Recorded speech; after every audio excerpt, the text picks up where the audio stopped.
Every day, transgender people face discrimination, hostility, and harassment in public spaces like restrooms. While Massachusetts' House Bill 1577 aims to earn them protections, what is it like for transgender people who fight this battle daily? Well, I think the hardest part about being transgender is living in a world that's very unkind to transgender people. The DSM, which is the big book that sort of decides if something's an issue or not, a psychological issue, used to have being transgender in there, but has since taken it out.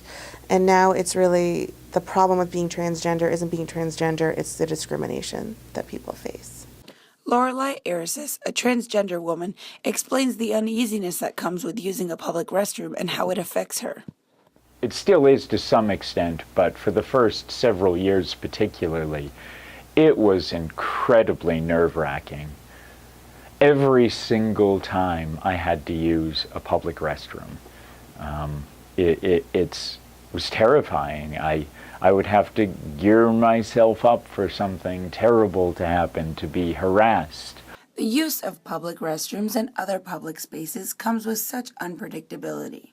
Massachusetts public schools and even some colleges have made efforts to make sure that members of the trans community are included.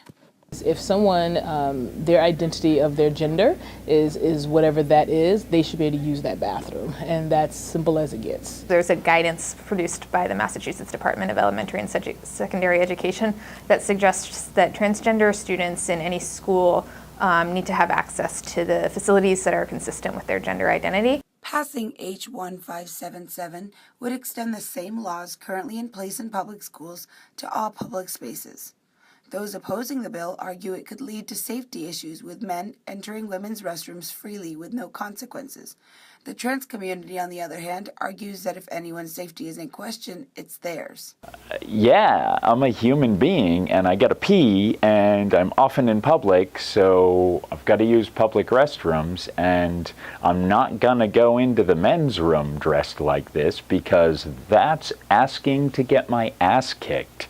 There's absolutely no indication that transgender people are running around restrooms harassing people or molesting them, and that's just a ridiculous presumption. Today, it is legal for any business owner to refuse service or ask any transgender person to leave a public space.